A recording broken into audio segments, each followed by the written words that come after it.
सोसायटीमध्ये यापूर्वी देखील या महिलेने धुमाकूळ घातलेला होता।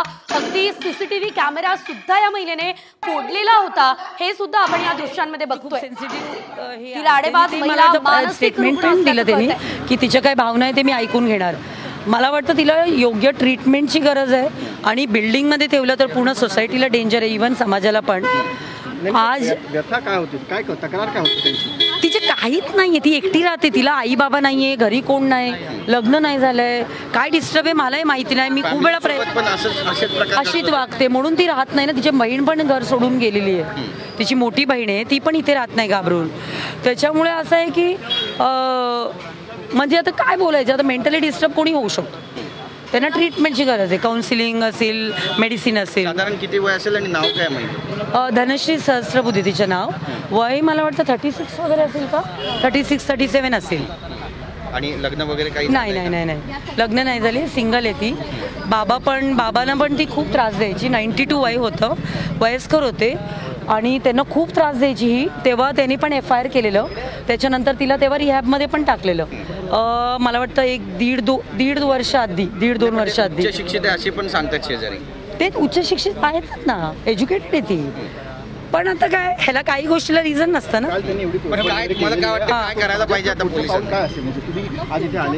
मी तेच म्हणते, तिला इथून शिफ्ट करा, इथे अजिबात बिल्डिंगमध्ये ठेवू नका, तिला प्रॉपर ट्रीटमेंट द्या, हॉस्पिटल की जेल जे काय असेल ॲडमिट करा। इथे आम्हाला ती नको आहे का, म्हणजे आमच्या ऑफिसला 3 वेळा आली आहे ती। फर्स्ट टाइम तेव्हा आली, त्याच्यानंतर आम्ही पोलीस आम्हाला सिक्युरिटी पण दिलेलं होतं कार्यालयात। त्याच्यानंतर आम्ही म्हटलं सिक्युरिटी नको, आमच्याकडे कार्यालयात कोण ना कोणतरी असतं, त्याच्यामुळे आम्ही म्हटलं ठीक आहे। बांबू घेऊन फिरायची। नाही पण काही रोष आहे का, म्हणजे आमच्यावर नाहीये, भाजप असं नाहीये। आता सलमान खान बरोबर तिला लग्न करायचे, सारखं तिच्या असतं आले की मला सलमान खानकडे घेऊन जा वगैरे। आता मी काय बोलतो या गोष्टीला, एवढा मोठा सिक्युरिटी लॅब्स होता। हा, हे विषय महत्त्वाचा। गृहमंत्री देवेंद्र फडणवीस आहेत आणि हा जो विषय खूप महत्त्वाचा आहे, म्हणजे सिक्युरिटी लॅब झाले, हे एन्क्वायरी बसवायलाच पाहिजे कसं तिथेपर्यंत का, म्हणजे तिच्या बॅगमध्ये वेपन असतं, म्हणजे ती परवा पण असेल मला वाटतं मंत्रालयात पण तिचे बॅग चेक केलं तर नक्की तिच्या बॅगमध्ये चॉपर असेल।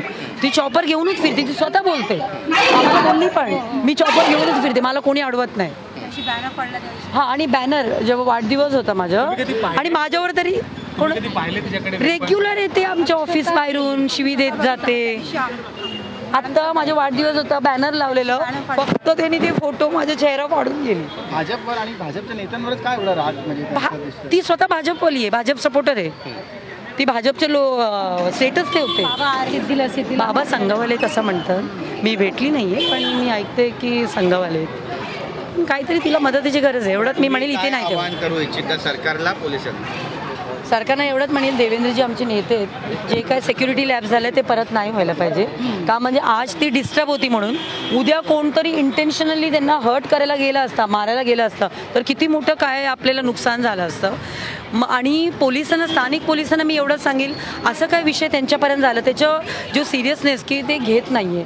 आता सोसायटीवाले लिटरली किती फेरी मारतात पोलीस स्टेशनला की आम्हाला इथे ती नको आहे, पण त्यांनी सिरियसली घेतलंच नाही। आज बघ इथेपर्यंत आला विषय, तर आम्ही एवढंच म्हणते सिक्युरिटी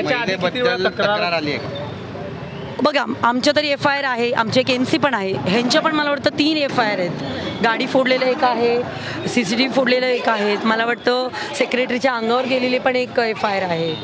तर एवढं असून पण कधी जे ॲक्शन घ्यायला पाहिजे होतं पोलिसांनी घेतलं या प्रकरणी जे काल तोडफोड त्यांनी केलेली आहे। हो, डेफिनेटली करणार। आता मला तेव्हा आत्ता मी दुपारी व्हिडिओ बघितलो, म्हटलं हे आवाज खूप ओळखीचे वाटतं, लगेच मला हा बोलला धनश्री आहे ताई, बघा धनश्री आहे। मी म्हटलं बापरे, मी म्हटलं इथेपर्यंत गेली म्हणजे